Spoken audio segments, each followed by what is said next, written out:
L'histoire du peuple juif vous intéresse? Retrouvez Liana Gurfinkel dans Un jour notre histoire sur Studio Kalita. C'est tous les matins pour découvrir ensemble les événements et les personnages qui ont fait notre histoire. Eliana Gurfinkel, Boker Tov. Boker Tov, Daniel Haïk. Alors, comme je le disais, nous allons parler d'une grande figure. Comment ne pas parler d'elle le jour de l'anniversaire de son décès? Voilà, de son décès. Il s'agit du Rav Avram Yitzhak HaKohen Kook, qui était le premier grand rabbin d'Eretz Israël, avant même la création de l'État d'Israël. C'est lui qui a fondé le grand rabbinat d'Israël. Exactement. Et il est toujours la grande figure du sionisme religieux. Un homme d'une capacité, d'un savoir, d'un génie, on peut dire, tout à fait exceptionnel. Alors parlez-nous, dites-nous qui était le Rav Kook. Alors tout à fait, Daniel. Le Rav Kook est né à Griva, aujourd'hui c'est en Lettonie, le 8 septembre 1865. Et il est mort à Jérusalem le 1er septembre 1935, qui se trouve être le 3 Elul. Alors, il vient d'une famille, déjà c'est assez intéressant, il vient du côté de sa mère, c'est une famille chassidique, du côté de son père, c'est une famille lituanienne, et en fait, ça va faire quelque chose de très particulier, puisque à l'époque, c'est assez rare d'avoir en fait des mariages entre ces deux courants. Et c'est ce qui va faire en fait un petit peu sa particularité. Il va suivre donc le parcours traditionnel éducatif des jeunes de son époque. Il va d'abord étudier avec son père, puis à 13 ans, après sa bar mitzvah, il va étudier avec d'autres maîtres dans les environs de la ville de sa naissance. C'est ainsi qu'il va rencontrer beaucoup de personnalités très importantes du monde rabbinique de l'époque. Il va étudier donc le Talmud et très jeune, il va être reconnu pour ce qu'on appelle un Ilouï, un étudiant exceptionnel pour ses capacités de concentration, de mémoire et de compréhension hors du commun. Et d'ailleurs, c'est le Rav Yechiel Michael Halevi Epstein, le très célèbre auteur du Aruch HaShulchan, qui va rencontrer le Rav Kook alors que celui-ci n'a pas encore 20 ans. Et après, quelques mois après l'avoir rencontré, à l'occasion de la fête de Purim, il lui envoie par la poste une lettre avec laquelle il lui donne sa smicha, donc son ordination rabbinique, alors que le Rav Kook ne l'a même pas demandé, mais c'est juste que le Rav Epstein a été tellement impressionné par le Rav Kook qu'il a décidé de le rendre rabbin. Très jeune, il va devenir rabbin de communauté. Il va étudier dans les endroits les plus prestigieux, la yeshiva de Volojine, et puis il va être donc très rapidement, il va devenir rabbin de plusieurs communautés, et il va rester en contact avec le Natziv, le Rav Naftali Tzvi Yehuda Berlin, qui était donc le Rav de Volojine.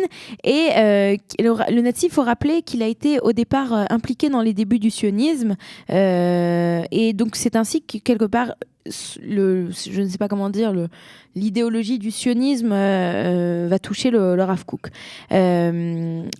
Quand il va terminer ses études et donc se marier en 1886, il va habiter chez son beau-père, qu'il nourrit comme c'est la tradition dans l'Europe de l'Est. Et puis en 1888, il a une fille. Et c'est à cette époque que le Rav Kook va devenir le rabbin de la communauté de Zomel, un petit bourg en Lituanie. Et c'est là en fait qu'il va étudier avec un très très grand kabbaliste de la génération. Il faut rappeler que le Rav Kook était dans ses écrits mêle énormément de Kabbale.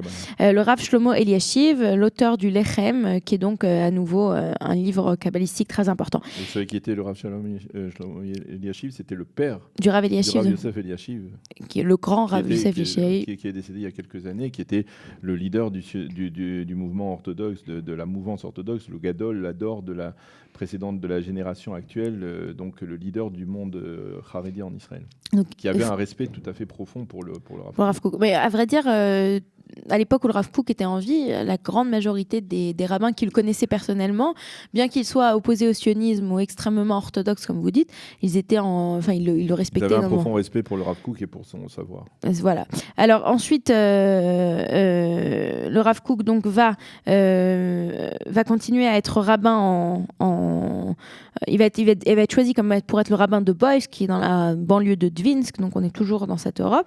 Et il il continue donc de publier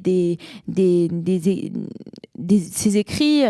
Il a des commentaires sur la Haggadot du Talmud qui s'appelle Enaya, qui est extrêmement connu, et plein d'autres livres. Et surtout, ce qui est important de signifier, c'est qu'en 1904, il réalise son rêve et il monte en Terre Sainte, car la communauté juive de Jaffa l'appelle comme rabbin. Et en arrivant donc à Jaffa, il va devenir le grand rabbin de Jaffa et des villages agricoles environnants, puisque en fait à cette époque, une des plus grandes, la majorité des questions qui sont posées au Rav Kook sont des questions agricoles. Et oui, il faut savoir que le peuple juif n'a pas été sur sa terre pendant presque de 2000 ans, n'a pas cultivé la terre d'Israël, et il y a énormément de lois qui sont en rapport avec la terre d'Israël, par exemple la loi de la Shemitah tous les 7 ans, ou la loi du Yovel. Et donc il pose des questions au Rav Kook, et c'est le Rav Kook qui va en fait commencer à répondre à toutes ces questions, et il va faire beaucoup de choses pour promouvoir en fait cette agriculture juive. Alors il faut savoir que le Rav Kook était en très bon contact avec les mouvements de la Shomer HaTzaïr ou les mouvements non religieux et sionistes en Israël, et il va réussir avec beaucoup à les convaincre en fait de conserver certaines mitzvot, tout ce qui touche entre autres à l'agriculture.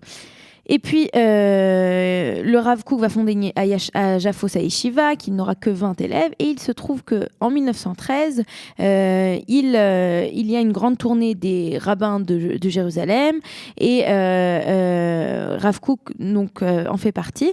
Et en 1914, étant donné que c'est devenu un rabbin quand même assez important, il décide de se rendre en Europe pour participer au congrès fondateur de l'Agudat Israël. Alors, Agudat Israël, on en avait parlé il y a quelques mois.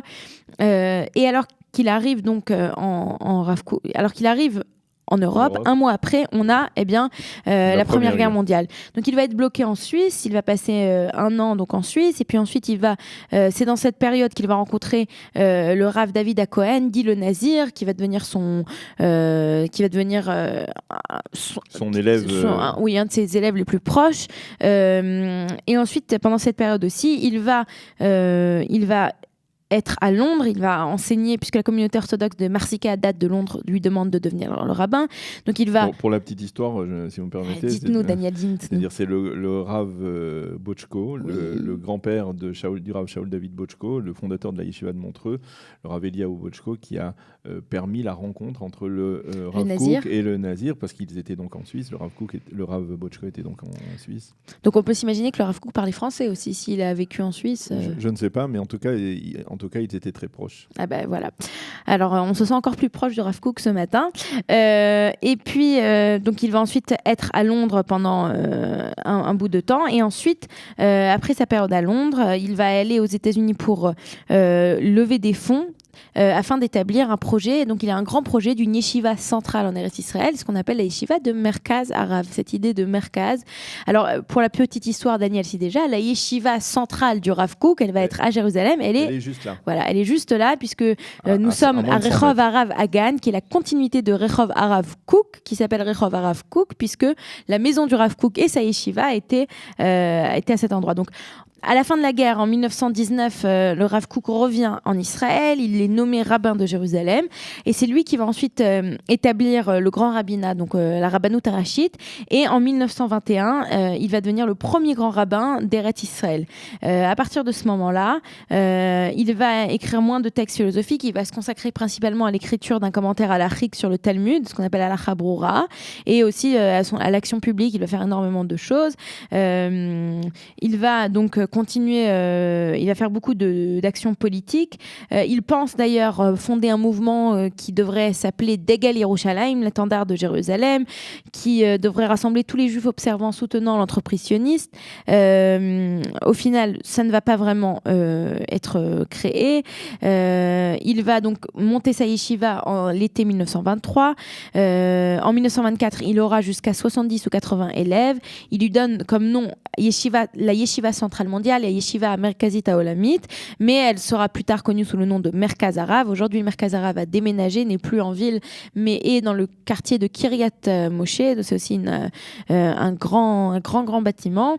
Il faut comprendre que si tous les élèves l'appellent Merkaz Harav, c'est parce que le Rav Kook, il a un charisme extraordinaire et c'est ça dont on se souvient.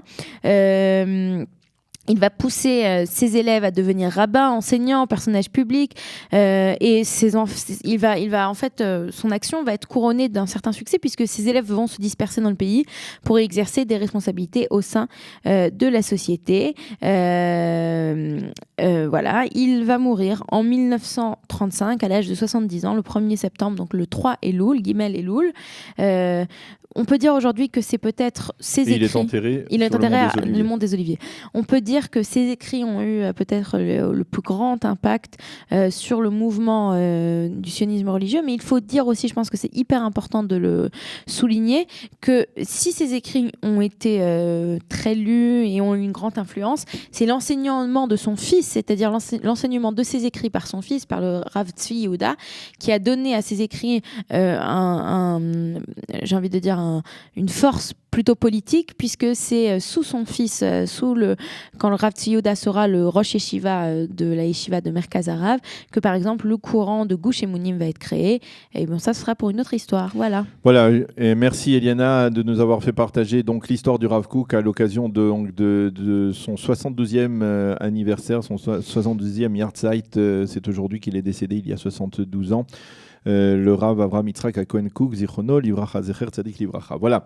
Dans quelques instants, ce sera tout de suite la revue de la presse et des médias israéliens après un jingle. Vous aimez l'histoire juive ?